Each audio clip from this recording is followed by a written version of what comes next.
Well, thank you very much. Thank you, everyone. I must say, my initial plan today was to talk about fast innovation.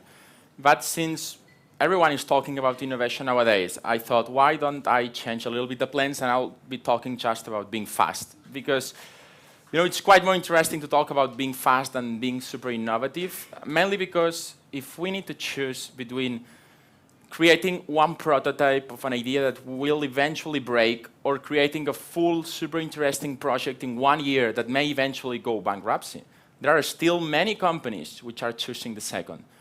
Well, my goal here is to demonstrate that the correct path is to create as many things as we can in the less time we can. Just a quick demonstration of how important is being fast. If we take 1 second, in 1 second there are many things happening around the world. For instance, in 1 second there are 4 babies born in the whole world. But I may ask, if we have 4 new people coming to Earth every single second, how many smartphones are sold and activated in 1 second? Because one could say 4. Per each new baby coming, we're already buying him a smartphone. Well, this will eventually happen. So one could say, okay, 5. 1 per each baby, plus 1 for one of its fathers, because he's feeling, I'm being a father, so I need to change my smartphone to make better photos of my new baby. Or even 10, or even 20. Well, there are 4 new people coming to the world every second, and we have 45 new smartphones getting sold and activated every second. And this is only if we count Android and Apple. Do you know how many there are if we also count BlackBerry? 45. We need to move on. It's time to move on. Well, still, it's quite important to understand that the world never wanted to go faster more than today. And this is quite important for every one of us, especially if we want to create amazing things. I like to compare how startups usually do innovation, but I like to compare them with big corporations. So, which is the main difference if we compare a startup and a multinational company creating and fostering innovation? Well, there are many, many KPIs that will allow us to understand the main differences, but I've chosen 2 for today. The first one is something called the TTT, which is probably the most important metric you will want if you ever create a company, which is the time to Tom, which is if everything I do fail, how many hours, days, months, years will I survive? So if everything goes wrong, which is my time to Tom, when will my company die? Well, if we compare time to Tom from typical startup to typical multinational, we'll find that startup, if everything fails, will be closing, going bankruptcy in 1 to 2 months. Still, a big company will need 10 to 20 years to see the big failure they could not even expect. So they are not really worrying about closing because probably they wonder, well, in 10 years I may not be even working here, so I'm not really worried about my company closing. So why should I be fast? If everything I do goes wrong, it will take at least 10 years too. Second metric is the TTP, which is the time to prototype, which is how long does it take me from moving from, oh, I had a new idea, to, okay, I have the prototype, and I can test the prototype with real customers. Well, for a startup, it will take roughly 1 to 2 weeks. We'll be eating pizza, non-sleeping, and in 2 weeks we'll have the ready prototype. Well, for a multinational, it will take from 1 to 2 years to create a prototype because they will need to move through marketing, legal, branding, again marketing, again legal, again branding, again innovation, patents, legal again, and eventually they probably put a few $1,000s in the prototype and probably, I don't know, 15K to marketing, legal, branding, and everything, all the processes they need to move on. So they move from the idea to prototype maybe in 3 months, but they move from prototype to, okay, let's show this prototype to someone in 7 more months. Just wondering, if their innovation process takes that long, who do they understand as their key competitors? This is our multinationals understanding that small startups are already competing with them. Well, the answer is probably not. If you go to any big corporation and you ask, okay, which startups do you know that are doing the same thing as you do? Their answer will do, I don't know, I do not really care because they are too small to compete with me. Just for a quick example, Thermomix, that machine you cook with, well, it's not the cheapest machine in the world. In fact, depending on the country, it can cost up to $2,000. Okay, so you throw some meal and it gets cooked. Still, I'm pretty sure in the official PowerPoint presentations inside Thermomix boards, the competitors that are studying are those ones. There's the Bellini, which is from their point of view, the cheapest one in the world. There is the Tefal, there is the MyCook, the KitchenAid, and they compare, okay, this is cheaper, but I'm doing also this. So they are doing the same, just positioning their price tag at different stages. Still, I'm pretty sure they do not even know that there is something called Mellow. And Mellow is creating the future of Thermomix, because they are creating a Thermomix as if there were no Thermomix in the world. So they are not trying to copy it, but to reinvent it. So you have your smartphone, you actually drop the meal inside kind of a bag, and it will get cooked following how the top chefs in the world cook. It's something they call the sous vide. And eventually, your food will be ready when you come home. So you can actually, with your smartphone, change the recipe. What do you want? You can actually change the point of your meal. Okay, you want raw, but okay, my mom is also coming, so I'll be making it medium rare because she likes it the more. I will change it from my smartphone from work. So question is, if there is this new company appearing, and let's face, small companies do not longer look like rubbish for big brands, because for many, many years, big brands said, okay, they cannot compete with me because my brand is actually super heavy and no one can copy that. Okay, that's true. But probably they didn't see coming Tesla for the big automotive brands, because no one can create a new brand, and okay, yeah, but Tesla is selling now more luxury cars in the US than any other brand that existed for the last 1 century. So still, if having a 1 century older brand is not that important, which price tag should have Mellow? Someone could say 3,000 because it's actually doing more things than a Thermomix. Well, the good thing is that they are actually selling for a price that costs roughly a quarter of a Thermomix. Good news, if any one of you wants one, that for the quick early birds, it's only 400. So still, why Thermomix didn't already acquire them? Because probably they do not know that they exist.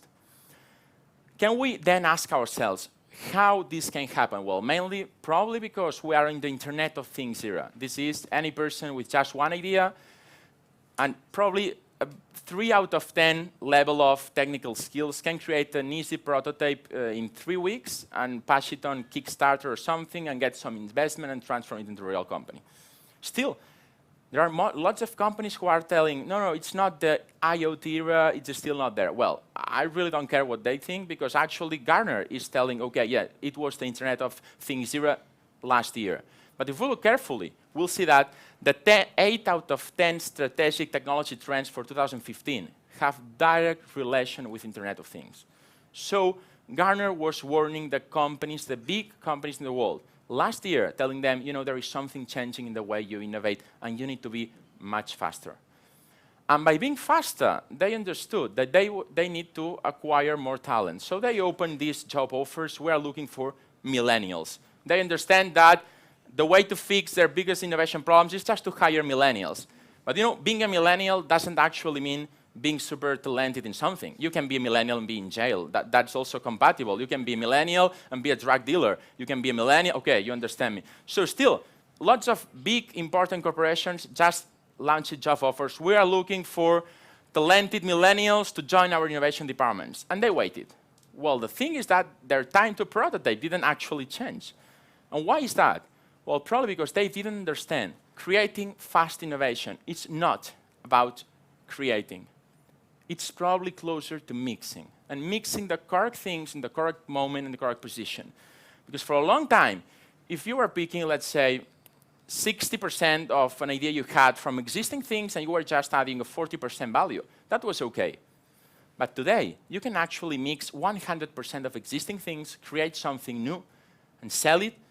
It's not that it's just legal. It's even more. It's completely well done, because everyone is waiting for innovators to mix existing things, to add value just on the mixing, not only just creating. I'll try to put a live demo on this. A long time, well, 2 years ago, in the company, in IdeaFoster, one of us got the best news he could even receive. He would become a father. That was great news, and we all celebrated. And since we are an innovation company, we thought, okay, let's see what's out there and how can we improve what's out there for the new baby coming to the company somehow. And we checked. The most important technology that the baby needs is something called a baby monitor. You know, a camera to film the baby while he's sleeping. So we actually checked for the best sold baby monitor on Amazon. 2 years ago, it was this model from Motorola, and it was $220. OK, that was great. But still, we wanted to check if we could do something better in a price which was not that high. So we called Motorola just to try to find the weaknesses from this machine. And we got a guy answering the phone who actually got quite pissed to us, but that was part of the deal. Because we asked, OK, we have these strong walls at home. Probably the signal will go through with your baby monitor. His answer was, no, not really. I'm sorry, sir, because we are having some complaints. If you have strong walls, you may prefer not to buy this model. So I kept asking, OK, you are recommending me to be next to the baby then? So I'm looking at the screen. Maybe I can drop the screen and look at him directly, so I don't need an actual baby monitor. Was no, I didn't say that. I just said that if you are away enough, said, what does away enough mean? Well, 10 meters. OK, you are telling me if my baby room is 10 meters wide, then I should not be using your baby. So actually, he got kind of pissed off. But still, their answer was, you cannot use your smartphone. You can only use the screen we're providing you. You can only use it from inside your home. You cannot share it. You cannot nothing. That's a traditional radio-based baby monitor. So we checked, OK, can we do something better? And 2 years ago, there was this little computer called Raspberry Pi, which was getting sold in Amazon for $30. Good news. There is a new version called Raspberry Pi Zero, which is only $5 today. But still, let's stick to the price tag we found 2 years ago. So we discovered this. It's a dumb computer. It does nothing by itself. It's just a dumb computer. You can program it to do whatever you want. But by default, this is not a baby monitor. So we discovered there was the official camera, which was worth $19. But still, we had a problem, because if we were creating something through this, we still didn't want the baby to grow up looking at this. This is like, OK, this is Big Brother. We are watching you all the day. So we wanted him to be happy. So we thought, OK, what can we do to make his life better from the very first day? We discovered there was this Dutch store selling this cloth hanger. That, OK, it's beautiful. I would like to grow watching at this, not rather to a big camera. So maybe we could do some hacking, some wood hacking. So we eventually discovered, we call an engineer to make a couple of holes. So we positioned the cameras. And since we put the cameras, and since it had 2 eyes, we thought maybe we could put one camera for night vision and one camera for day vision, right? So eventually, we had this beautiful baby monitor, but it was not really a baby monitor, because it was not filming. It was just a dumb computer with a camera stick to a cloth hanger. So we thought, OK, if we need to spend 6 months programming to transform this into a surveillance camera, probably the 200 version is still cheaper. But then we were super lucky, because we found the only website in the internet explaining you how to create a surveillance camera with motion detection with Raspberry Pi. Well, I'm just kidding. It was not the only one web page on the internet, because there were 2 of them. Well, actually 3 of them. Well, 4 of them. Well, to say clear, there was 250,000 websites explaining how to transform this into a baby monitor. So eventually, we built it. It took us around 2 days, understanding that we are not woodhackers, so it took 1 day just to make the holes. And we needed 3 clothes hangers. But good news is that after quite a while hacking the wood, we checked. And the best thing was that it started working. And in fact, this is me. And why not? I could actually show it to you. So my question is, and you know, you're seeing yourselves here, but we still had one problem with that, which was, OK, we have our baby monitor, but it's still doing the same than Motorola. So why don't we just create a new version, which is actually understanding who mom and dad are, looking for when the baby is crying, comparing the crying sound with the movie sound, just to check if he's crying or just noise. And when he's crying, just put some favorite music. And if he's sleeping for more than 8 hours, just warn dad and mom, because maybe he's sleeping too long and he needs to wake up for getting fitted, wherever. So big data. It took us another weekend. So still, this little thing was doing exactly everything that the Motorola one was not doing. And now my question comes. If you went to a store, and let's assume the brand is no longer important to you, and you found this version of a baby monitor getting sold for $220. And you also found this this beautiful baby monitor. I don't want to manipulate you, just wondering. For $67, which one would you acquire? And before you answer, I must say that it costed us $67 2 years ago. It would cost today only 35. And by the way, I'm assuming that if instead of building one, we were building 1 million, it would be a little cheaper. So we could actually sell it for $60 and have a lot of profit. But still, I have another question. Again, if you had this one for $220 and this one for $220, which one would you acquire? Because with one of them, you can use your smartphone, play music, check with big data if the baby is sleeping well or not, whatever, or a radio-based baby monitor. So now I must wonder, why is Motorola still selling baby monitors? Well, it's the only two options. They think we're stupid. It's an option. But let's face it, probably 100% of Motorola engineers knew how to build this like 2 years ago before we tried. So second option is that they are not interested. But look, the world is changing. And nowadays, people are tweeting, I just built this. And I'm sure they checked that before. The answer is acting like a startup. And it really doesn't matter if we're a startup or not. In fact, if we're a multinational, we can actually create the best possible mix, which is being a multinational startup, which will bring us a time to Tom to 20 years, while having a time to prototype from just 1 to 2 weeks.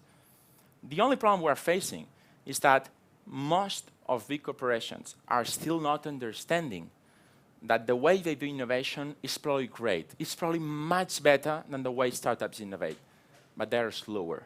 And today, what really matters in terms of innovation is just presenting your ideas.